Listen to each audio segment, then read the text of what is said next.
निश्चितपणे या संदर्भात सिनियर पीआयला अकाउंटेबल धरलं जाईल। मात्र सुधीर भाऊंनी दिलेल्या सूचनेच्या अधीन राहून सिनियर पीआयवर त्याची जबाबदारी फिक्स होईल।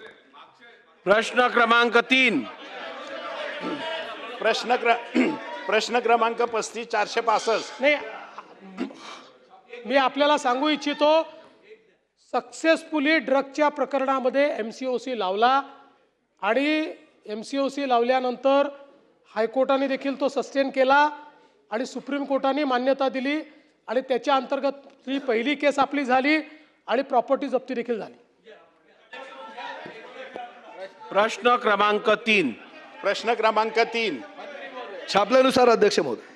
अध्यक्ष महोदय, मी जे काही अवैध प्रवासी वाहतूक आणि त्याच्यातनं सरस कुरिअरची वाहतूक असेल किंवा अवैध वस्तू असेल, आत्ता ज्याप्रमाणे अगोदरच्या प्रश्नामध्येही बराचसा उहापोह झाला की असे अवैध धंदे हे अवैध प्रवासाच्या माध्यमातून होत असतात।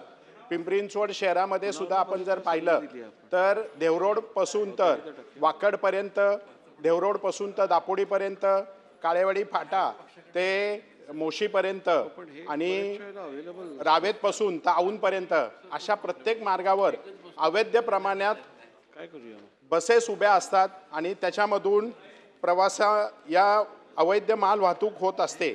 आणि या प्रश्नाला माननीय मंत्री महोदयांनी पण मान्यता दिली आहे की अशा प्रकारची खरोखर म्हणजे अवैध प्रवास होतोय आणि त्याच्यावर त्यांनी कारवाई सुद्धा म्हणजे सन 2025-26 ला 5728 वाहनांवर कारवाई केली, म्हणजे त्याची कबुली दिली आहे। त्याचप्रमाणे त्या वर्षकालामध्ये 461.78 लाख एवढा दंड त्यांनी आकारलाय आणि चालू वर्षात त्यांनी जवळपास 561 वाहनांवर सुद्धा कारवाई केलेली आहे। या अनुषंगाने माझा मंत्री महोदयांना स्पेसिफिक प्रश्न आहे की प्रवासी बस मालकांचे परवाने हे जे काही अवैध वाहतूक करतात यांचे तुम्ही परवाने निलंबित अथवा रद्द करून मोटर वाहन अधिनियमातील तरतुदीनुसार वाहन जप्ती करून फौजदारी गुन्हे दाखल करणार का?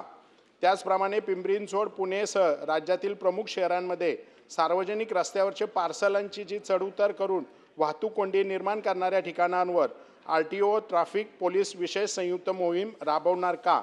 आणि तिसरा आणि शेवटचा प्रश्न, राज्यातील खाजगी लक्झरी बसेस ऑपरेटर प्रत्यक्षात कुरिअर व्यवसाय करत असल्याने त्यांची स्वतंत्र चौकशी करून आपण त्यांच्यावर आर्थिक कर चुकवेगिरी, आर्थिक व्यवहार व परवान्याचा विशेष पथकामार्फत चौकशी करून कडक कारवाई करणार का?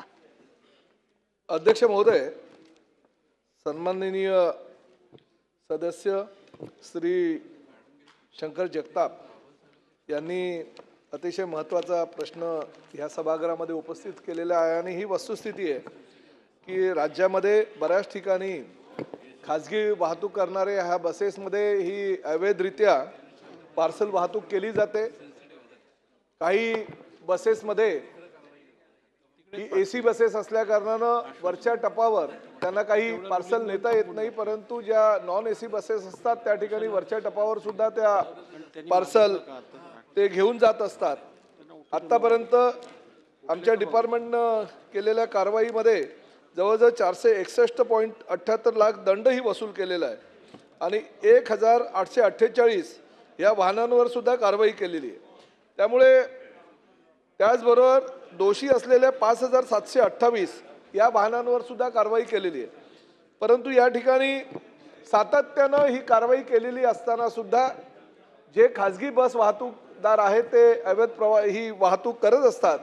त्यामुळे माननीय सदस्यांनी सुचवल्यानुसार मी माझ्या आरटीओच्या अधिकाऱ्यांना अशा सूचना केलेल्या आहेत की फक्त दंड वसूल करून चालणार नाही, तर वारंवार जे दोषी सिद्ध होणारे हे वाहन चालक आहेत किंवा जे मालक आहेत त्यांच्यावर मोटर वाहन अधिनियम 1988च्या कलम 86 अन्वये अशा प्रकारे जर बेकायदेशीररित्या वाहतूक ते करत असतील पार्सलची तर परवाना निलंबनाची कारवाई करण्यात येईल।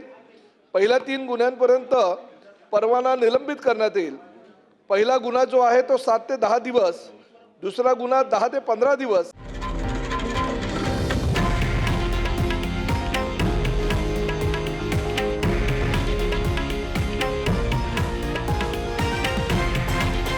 हे आहे देशातील नंबर 1 न्यूज नेटवर्क आणि आपण पाहत आहात TV9 मराठी, एकमेव.